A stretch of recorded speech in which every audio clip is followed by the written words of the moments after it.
Escritura individual. Do livro Vinha de Luz. Psicografia de Chico Xavier. Ditado pelo Espírito Emmanuel. Mas tudo isto aconteceu para que se cumpram as escrituras dos profetas. Então todos os discípulos, deixando-o, fugiram. Mateus capítulo 26, versículo 56. Emmanuel comenta essa passagem do Evangelho de Mateus. O desígnio a cumprir-se não constitui característica exclusiva para a missão de Jesus. Cada homem tem o mapa da ordem divina em sua existência, a ser executado com a colaboração do livre-arbítrio no grande plano da vida eterna. Acima de tudo, nesse sentido, toda criatura pensante não ignora que será compelida a restituir o corpo de carne à terra. Os companheiros menos educados sabem, intuitivamente, que comparecerão a exame de contas, que se lhes defrontarão paisagens novas, além do sepulcro, e que colherão, sem mais nem menos, o fruto das ações que houverem semeado no seio da coletividade terrestre.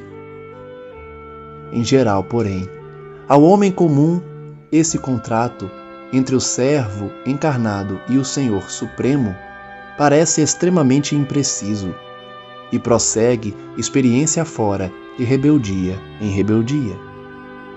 Nem por isso, todavia, a Escritura, principalmente nos parágrafos da morte, deixará de cumprir-se.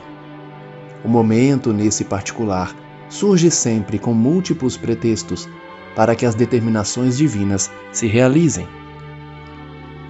No minuto exato, familiares e amigos excursionam em diferentes mundos de ideias, através das esferas da perplexidade, do temor, da tristeza, da dúvida, da interrogação dolorosa, e apesar da presença tangível dos afeiçoados no quadro de testemunhos que lhe dizem respeito, o homem atende sozinho, no capítulo da morte, aos itens da Escritura grafada por ele próprio, diante das leis do Eterno Pai, com seus atos, palavras e pensamentos de cada dia.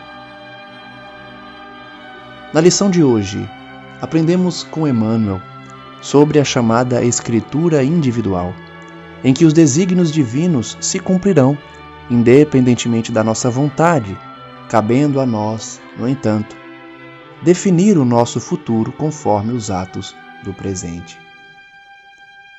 No Evangelho de Mateus, onde está descrito o abandono de Jesus pelos discípulos, Emmanuel interpreta dizendo que o desígnio de Deus a cumprir-se não se aplicou somente para a vida do Cristo, que cada um tem o seu mapa de ordem divina na sua existência, a ser executado com livre-arbítrio no grande plano da vida eterna. Por isso, toda criatura pensante não ignora que deverá restituir o corpo de carne à terra.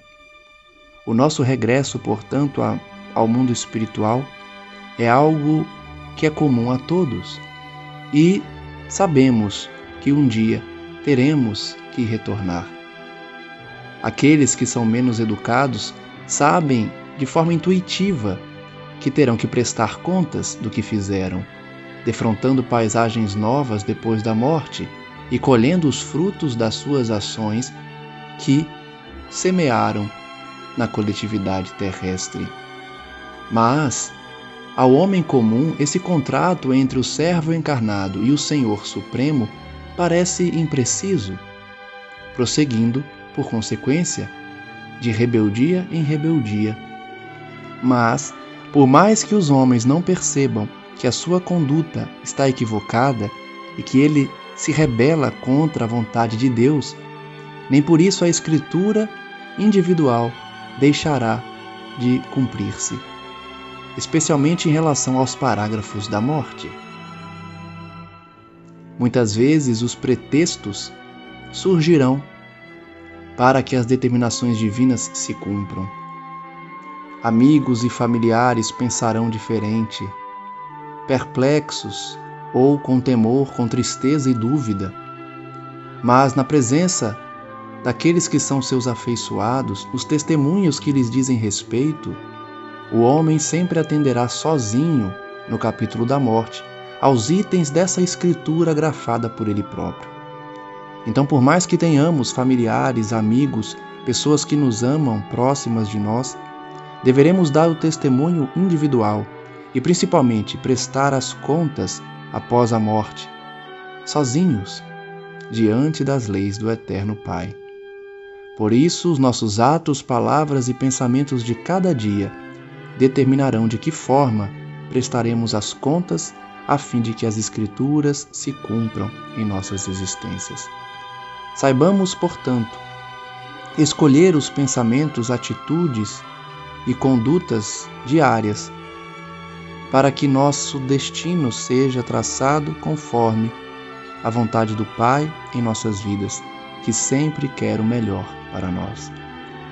Saibamos praticar o Evangelho de Jesus para que no momento de prestarmos contas e nos depararmos com cumprimentos das nossas escrituras individuais, possamos desfrutar da companhia de amigos espirituais elevados e daqueles que testemunharam a nossa conduta cristã.